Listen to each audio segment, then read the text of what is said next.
This is the M.E.B, or the Marine Expeditionary Boot, made by Danner. It's the GTX Mojave. Has a Gore-Tex liner. This is unit 13, and this is going to be my first day impressions of wearing these boots. I wore these boots inside the house all day, not sitting around, but I vacuumed. I did all kinds of activity that would force me to walk around. And I have only one complaint about the boot, and I'll show that in a moment. But so far, really, I don't have any complaints about this boot at all. I am impressed enough with this boot that I'm going to keep them for sure and start wearing them, because I'm sure once they break in, they'll be even more comfortable than they are at the present. Yeah, I'm just too shaky. Sorry about the handiwork on the camera, but that's the way it is. The only thing I changed on the boot was I added paracord lace instead of the normal laces that come with it. That lace was really thin. That hurts my hands when I try to pull that stuff tight. I don't want to mess with that.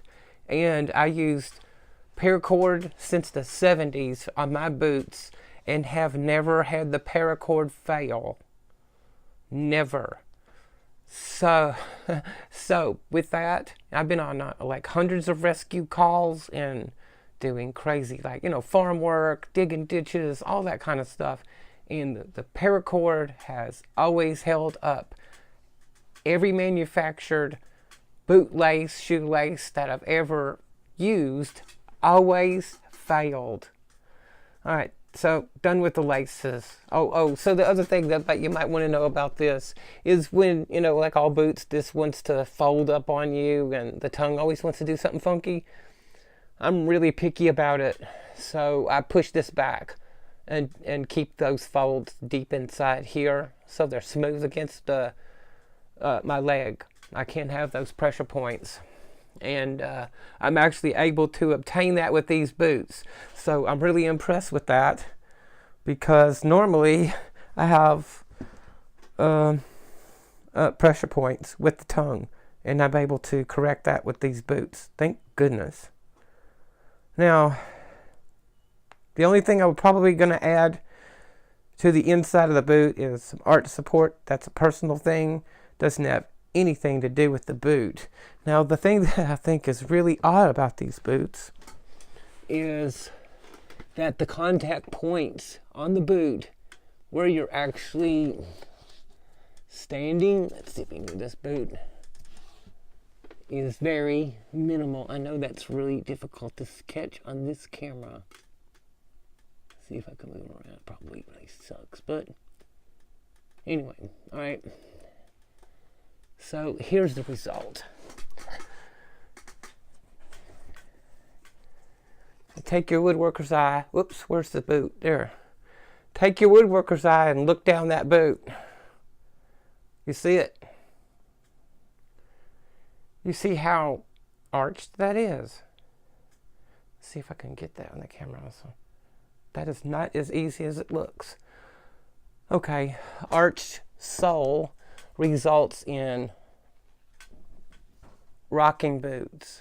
I know that's not a perfectly level surface, but it doesn't have to be to demonstrate this.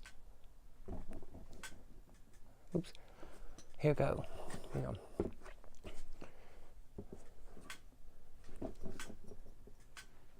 Flat boots wouldn't do that. Flat sole boots would just flop down there and stay. So I don't know if that's part of the manufacturing process that caused these boots, those boot soles to, oops, get that out of the way, those boot soles to bow like that, because that's what's going to use woodworking terms. So it bowed or something, or cupped. Actually, it's cupping, I think, technically. So the boot's cupping. So if either, I'm wondering to myself, is this going to soften up, the sole soften up, and then it'll flatten out and give me a better, more traction? Or is it going to stay that way and wear down on that spot sooner than it will the rest of the sole.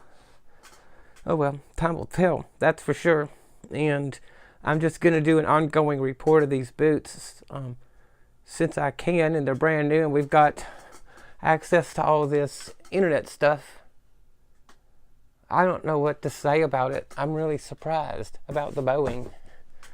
However, I have always enjoyed those Vibram soles, and will never buy a pair of boots unless they're sewn on here like that. I know this here is glued to this, but this is sewn on, and that make all the difference to you in the world when I'm coming to a rescue call, because you don't want my boots falling apart. All right. Gosh, that's about all that I can think of for this day one, because